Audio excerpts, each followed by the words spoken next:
Shalom a todos. En el video de hoy continuaremos con nuestra serie sobre la historia de Am Israel y estuvimos viendo hasta el video anterior la entrada de la nación de Israel en la tierra de Canaán, la tierra prometida, y cómo la tierra se dividió por territorios asignados a las diferentes tribus y los diferentes enfrentamientos de estas tribus contra los demás reyes y otras naciones de Canaán. Muy importante que resaltar es todo este movimiento que realmente distinguió también a la nación de Israel de los egipcios, algo que realmente molestaba a los que eran las naciones vecinas de la nación de Israel. En el caso de Egipto, yendo un poquito más atrás, es el hecho de que algo que distinguía muy importantemente a Israel de los egipcios era la adoración y esta creencia en una única deidad, un único Dios. A diferencia de los egipcios, que tenían cientos de miles de dioses, esto fue algo que también conmovió mucho a los egipcios, y también en su momento cuando la nación entra en la tierra de Canaán, naciones vecinas que también tenían diferentes deidades. Ahora, algo importante que mencionar aquí es que en la antigüedad, cada nación, cada pueblo y cada ciudad, incluso específicas, cada cual tenía sus propios dioses individuales, no sé si decir personales, o que pertenecían a cada nación. Por ejemplo, Egipto tenía sus dioses, pero eran solos de Egipto, no eran de las naciones vecinas. Israel tenía su Dios, pero era la creencia de la nación de Israel, no de las naciones vecinas. Las diferentes naciones de Canaán, cada cual tenía sus dioses, y que eran particulares, no que un territorio entero adoraban al mismo Dios, etc.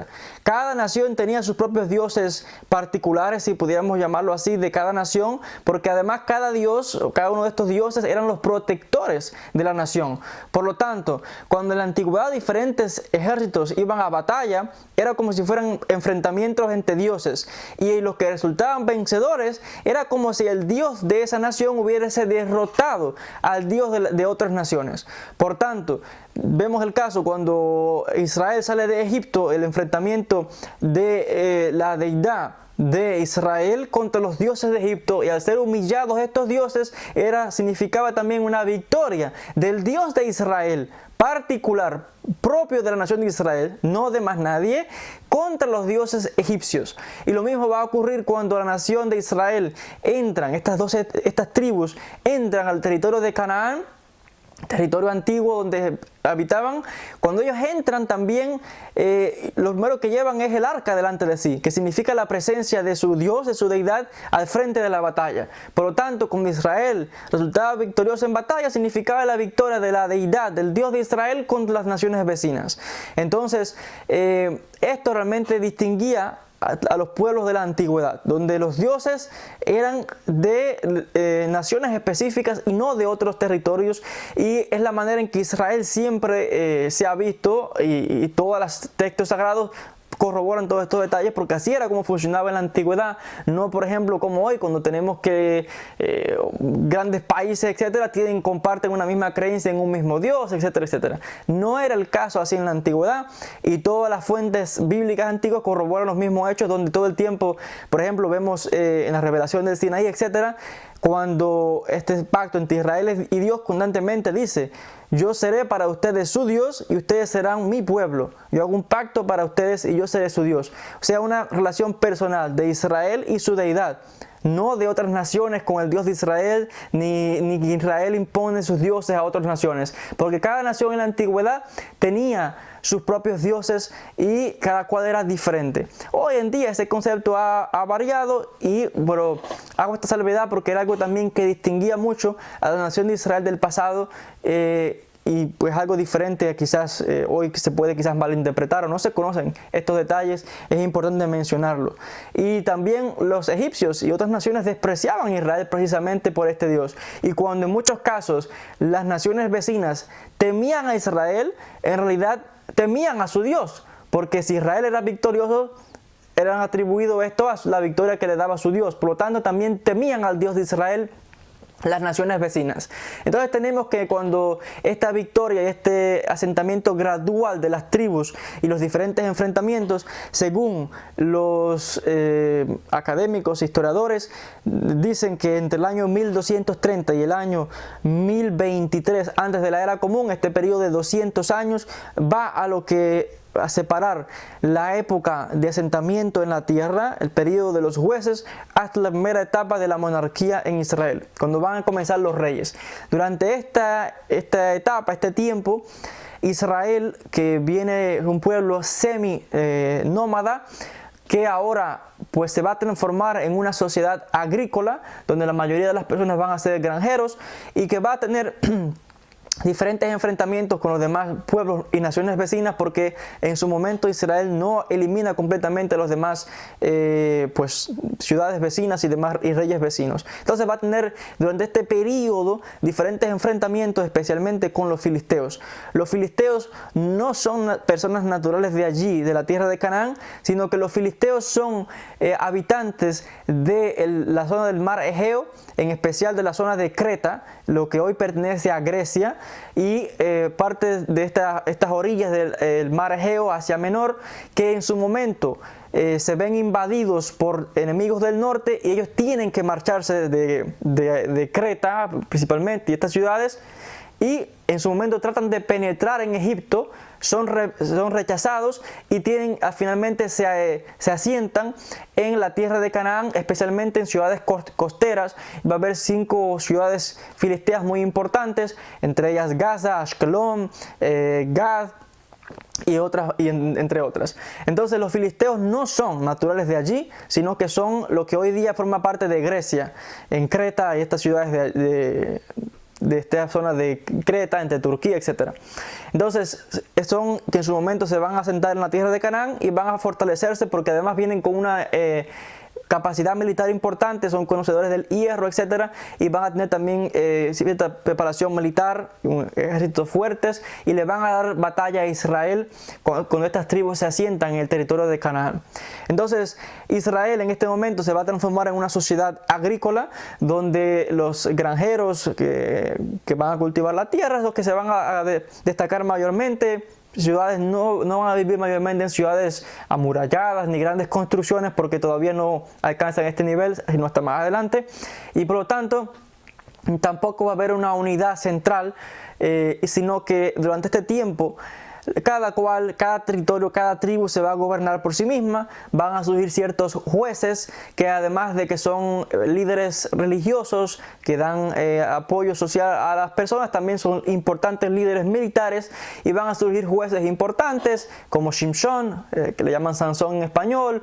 Va a haber incluso un juez llamado Débora, va a haber jueces Jefté, entre otros. No sabemos los nombres de todos ellos, solamente se mencionan algunos de los nombres de estos jueces, que otra vez cada territorio se va a gobernar individualmente según le parezca a cada una de estas tribus en sus territorios. Entonces no va a haber una unidad central política, sino que va a esto surgir más tarde con la instalación de la monarquía y con una influencia importante del último juez de Israel, que va a ser el profeta Samuel, profeta Shemuel Anabí. Entonces vamos a tener que estas tribus van a formar una especie de confederación, si le pudiéramos llamar, y van a establecer un centro de adoración donde se van a reunir para adorar y para ir a guerra en lo que se va a llamar Shiloh.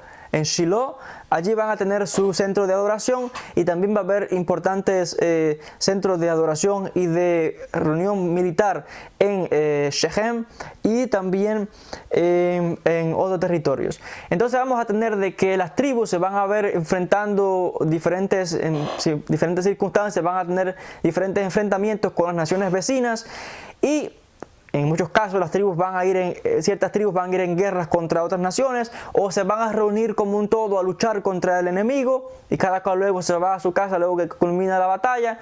Va a haber incluso enfrentamientos entre tribus, guerras y conflictos internos, porque no hay una unidad central de gobierno.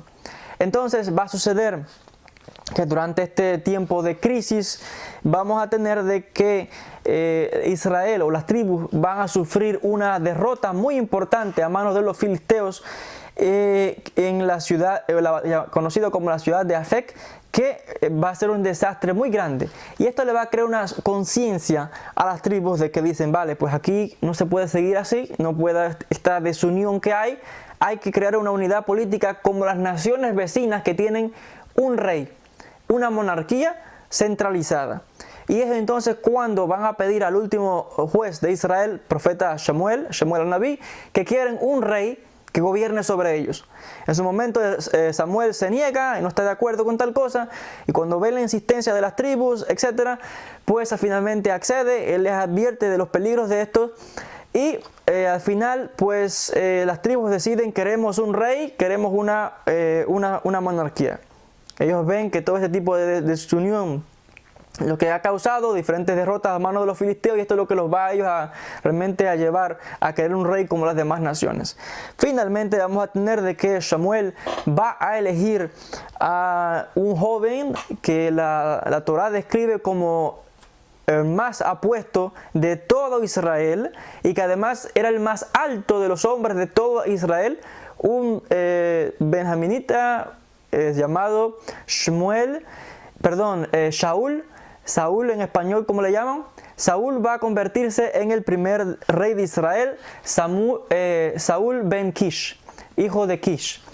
Y este hombre, este muchacho joven, apuesto, va a convertirse en el primer rey de Israel, y que va en su momento a residir en su territorio, porque es de la tribu de Benjamín. Por lo tanto, su capital va a estar allí en el territorio de Benjamín. Y vamos a ver que Saúl comienza entonces una serie de reformas, donde va a fortalecer el ejército, donde va incluso a realmente crear una unidad y desarrollar una serie de campañas militares contra los filisteos. Va a lograr una serie de victorias, y va a lograr incluso una serie de transformaciones importantes que van a conducir realmente a una unidad y un poderío importante militar en Israel. Entonces vamos a tener que Saúl va a tomar un gobierno, un reinado, que se va a caracterizar fundamentalmente por los diferentes enfrentamientos entre Israel y los filisteos y otras naciones circundantes. Y vamos a tener de que Saúl va a lograr importantes victorias, en especial la victoria que logró en un lugar llamada como Michmash, una victoria donde derrotó decisivamente a los filisteos, y también les echó finalmente del territorio de la tribu de Benjamín y de la tribu de Efraín. Estas victorias sobre los filisteos realmente fortaleció el carácter, el orgullo realmente de la nación, o de todas las tribus en este caso, aparte de que Saúl logró importantes victorias sobre Amalek, sobre Amón, sobre Moab, sobre los arameos y sobre otras ciudades, que además pues todo esto contribuyó significativamente a la unidad de las tribus bajo un solo gobierno, en este caso bajo el rey Saúl. Es importante que mencionar que el reinado del rey Saúl fue un reinado un poco con altos y bajos. Se caracterizó por supuesto, con estas reformas importantes. Hizo también importantes reformas religiosas, donde su devoción exclusiva a la única deidad de adoración en Israel, y que prohibió todo tipo otro de cultos que no sea la adoración al único Dios verdadero, el único Dios de Am Israel. Y se caracterizó por un gobierno que realmente trató de mantener la unidad religiosa, pero que no se llevó muy bien luego hacia el final con el profeta Shemuel, ni con una figura que va a surgir en Israel, el joven David. Vamos a tener hasta el punto de que este tipo de enfrentamientos que va a caracterizar todo el reinado del rey Saúl, este tipo de luchas con otros vecinos, el fortalecimiento de sus fronteras, y que poco a poco van a estar bajo su control.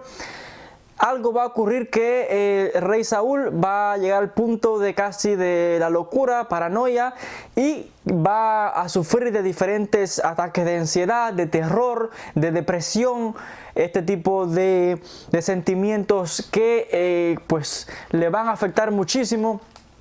Esta melancolía y depresión casi que medio loco, que hasta el punto que van a traer a un joven, que va a ser David, para que entretenga al rey, para que le ayude con esta depresión, este tipo de síntomas que está padeciendo.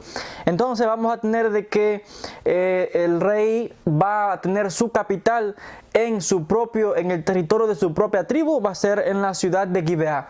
Allí va a ser la capital de este nuevo del reino de Israel, bajo el rey Saúl Amelech. Entonces, Bezrat Hashem, en el próximo video vamos a comentar un poquito más sobre el reinado del rey Shaul, pero el comienzo del reinado de David y de su hijo Salomón, Shlomo Amelech, Bezrat Hashem.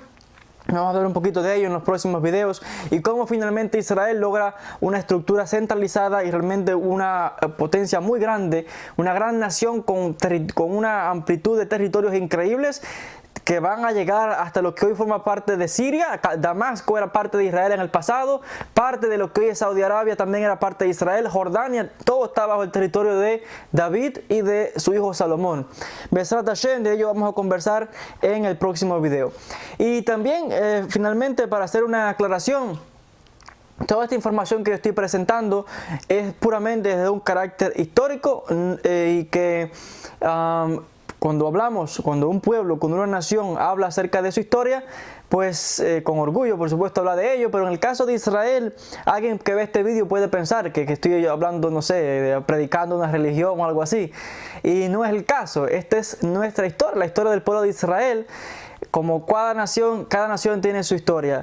Es cierto de que otros pueblos tomaron los textos del pueblo de Israel y crearon religiones y creencias, etcétera, y pueden ver que yo estoy hablando del rey Saúl o de David, etcétera, y pueden pensar, wow, qué bonita historia bíblica o esto, pero yo no estoy hablando desde un punto de vista religioso, aunque sea para otras personas religión. Esto es literalmente la historia del pueblo de Israel, que fue puesta por escrito por nuestros antepasados, y que, como por ejemplo aquí en América, Estados Unidos cuenta su historia, no sé, con la época de los nativos aquí, indios americanos, puede hablar de la llegada de los españoles, las 13 colonias. En América Latina pueden hablar de grandes conquistadores como Simón Bolívar, otros tantos, pero esta es la historia de ellos, ¿vale?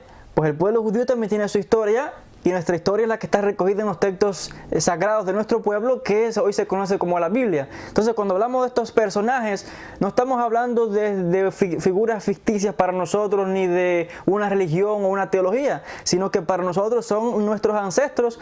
Y ¿de quién vamos a hablar? ¿De qué historia vamos a contar si no es la historia que han puesto por escrito nuestros antepasados? Y en este caso, que se ha recogido en textos sagrados y de que se haya convertido en religión para otras personas. Para nosotros, por supuesto, la nación de Israel tiene su creencia, pero estos son personajes que son nuestros ancestros. Literalmente somos descendientes de todos estos personajes. Entonces, pues esta es nuestra historia y de la cual estamos muy orgullosos y hablamos al respecto. Y hago esta aclaración porque el énfasis que estoy haciendo es de que estoy presentando esta información desde un punto de vista histórico. Esta es la historia del pueblo judío, la historia de la nación de Israel. Entonces, Bezrat Hashem, en próximos videos vamos a hablar entonces del reinado de David Amelech y de Shlomo Amelech y su hijo, y los diferentes enfrentamientos hasta la consolidación del reino de Israel. Bezrat Hashem. Gracias a todos por la atención y nos veremos en un próximo video. Shalom para todos.